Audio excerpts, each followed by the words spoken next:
Bismillahirrahmanirrahim. Assalamualaikum warahmatullahi wabarakatuh. Sahabat Dokter Tifa, dimanapun Anda berada, di seluruh alam semesta, lebay, di bumi, di Indonesia, di seluruh planet.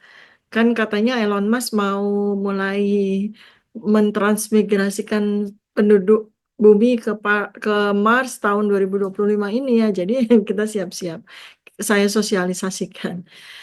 Oke, sahabat detektiva semuanya, saya mau melengkapi khasanah pengetahuan kita tentang belalang jadi makanan bergizi gratis anak sekolah nih ya. Ini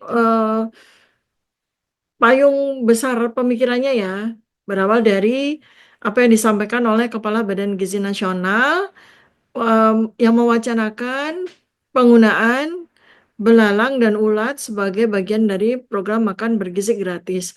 Pasti itu kan karena ini ya, karena secara logikanya beliau, belalang itu murah gitu kan, dan menjadi alternatif untuk menjaga agar program makan bergizi gratis ini berkesinambungan gitu. Makanya kan mahal, terus uangnya juga utang dari mana-mana. Gimana nih gitu. Makanya dia mengusulkan belalang karena dia pikir belalang bisa dipungut di mana aja.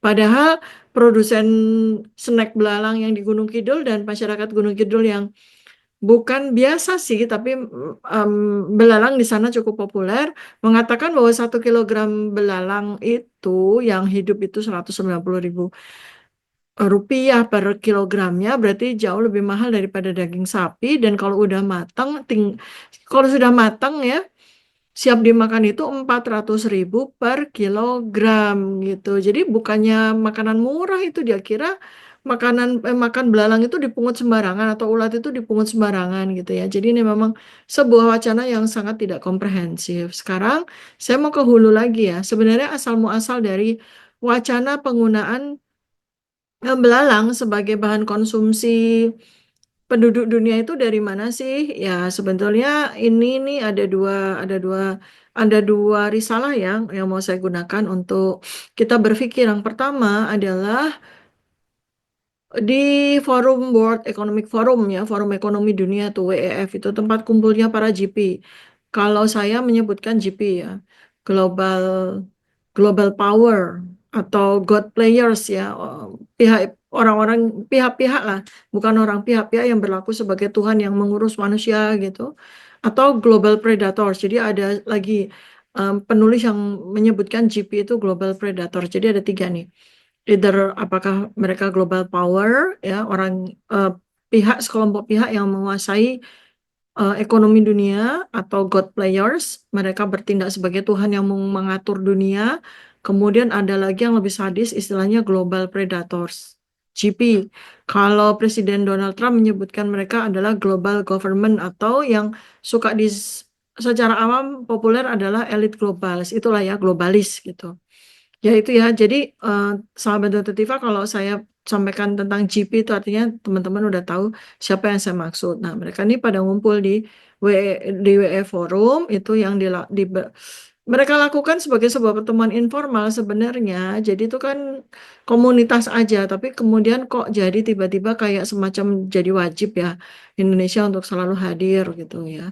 Nah, pada tahun 2022 WF itu mempublish ya tentang penggunaan konsumsi serangga, bak, insek untuk makanan manusia dengan latar belakang pemikiran bahwa di tahun 2050 nanti jumlah penduduk dunia itu ada 10 miliar. Nah, karena itu nanti sangat berkemungkinan adanya kekurangan pangan gitu ya. Itu satu dasarnya. Kemudian yang kedua adalah soal hewan ternak itu dianggap sebagai produsen dari gas metana yang mereka kaitkan dengan isu global climate change.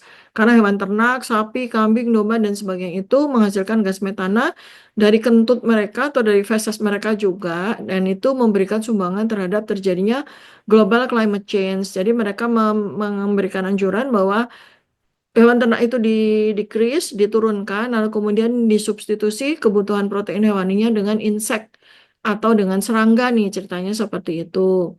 Dan ini kan sebetulnya perlu perlu kajian dan kajian pun juga sudah lengkap ya bahwa satu sebenarnya bumi ini bisa dihuni dengan nyaman itu sampai berapa miliar sih? Ada ilmuwan yang sudah menghitung ya, asalkan bumi ini semua diatur secara berkeadilan, berkemakmuran, berkesejahteraan. Yang penting adalah keadilan dan kesetaraan. Maka sebenarnya bumi itu masih fine-fine aja dihuni 25 miliar manusia.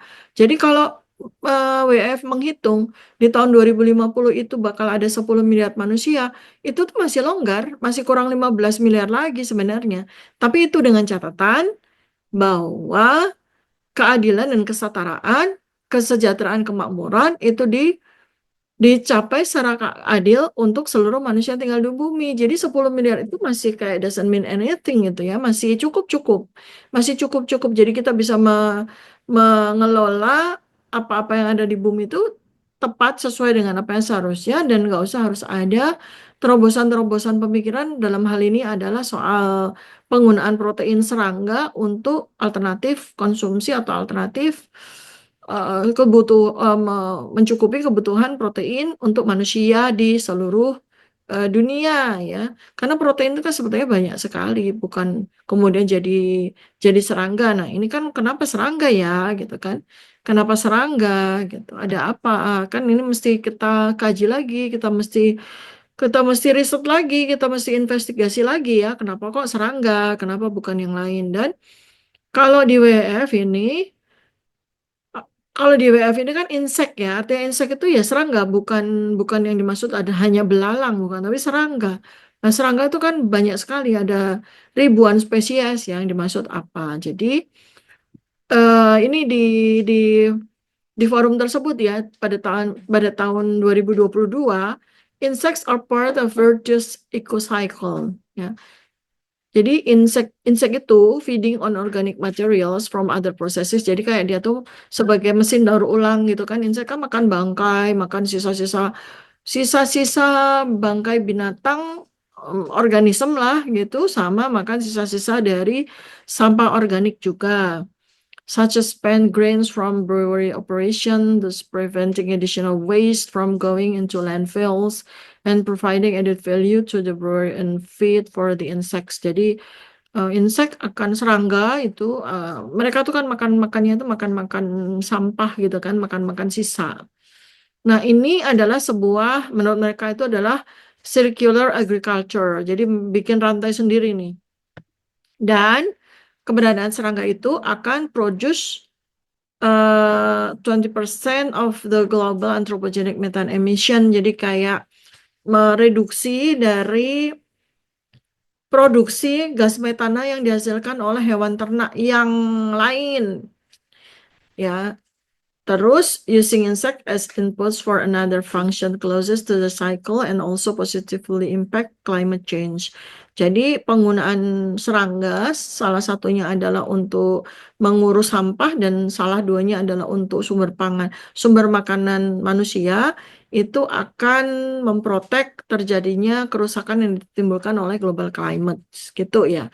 Jadi hulu hulu kausanya itu adalah soal global climate. Kenapa kok tiba-tiba hilirnya itu ada wacana penggunaan serangga untuk konsumsi manusia. Di antaranya itu ada faktor faktor promotion factors, yaitu adanya lonjakan jumlah penduduk sampai 10 miliar di tahun 2050.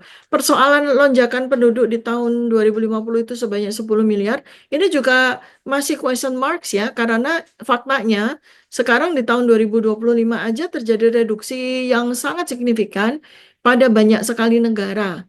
Hanya negara-negara tertentu aja yang tingkat pertumbuhannya tuh masih masih artinya untuk sustain ya, untuk menjaga jumlah manusia itu sustain itu masih ada beberapa negara yang melampaui angka pertumbuhan penduduk di atas dua ya. Tapi sebagian besarnya itu bahkan malah udah anjlok sampai di bawah satu. Dan itu justru nanti itu secara gradual itu akan satu tuh akan mencegah lonjakan penduduk dunia. Kemudian yang kedua itu bahkan tingkat pertumbuhan penduduk itu akan stabil sehingga jumlah penduduk itu nggak signifikan pertumbuhannya. Kayak sekarang ini ya 2025, sejak pada masa pandemi karena banyak terjadi infertilitas, banyak terjadi kegagalan eh, kesuburan dan sebagainya ya oleh macam-macam sebab nggak perlu saya sebutin di sini itu yang membuat terjadinya penurunan pertambahan penduduk secara signifikan di seluruh dunia ya. Nah, jadi kalaupun seandainya di tahun 2050 itu kapan tuh? 25 tahun lagi jumlah penduduk dunia sebanyak 10 miliar itu kayak nggak mempengaruhi apapun. Memang catatan pada negara-negara yang sekarang itu udah miskin dan miskin banget. Nah, itu memang persoalan.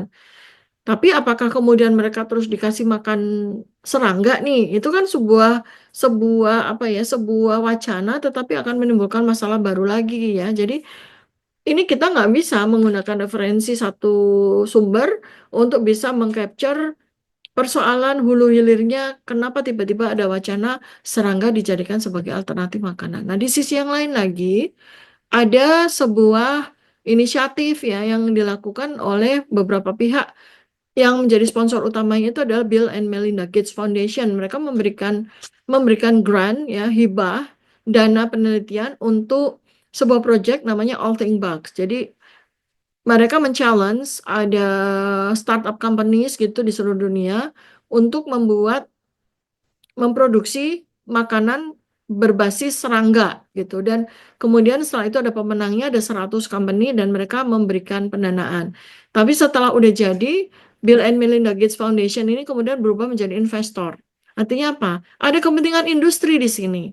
Ada kepentingan bisnis di sini ya. Jadi ini mesti menjadi bahan tambahan untuk kita lakukan sintesis terhadap simpulan kenapa kok sekarang akhir-akhir ini mengemuka wacana untuk makanan makanan manusia itu apa sumber protein itu dari serangga nih. Jadi ini baru satu kajian ada beberapa referensi ya belum yang lain-lain dan secara berkala akan saya sampaikan melalui video-video yang saya berikan kepada sahabat Dokter Tifa semuanya.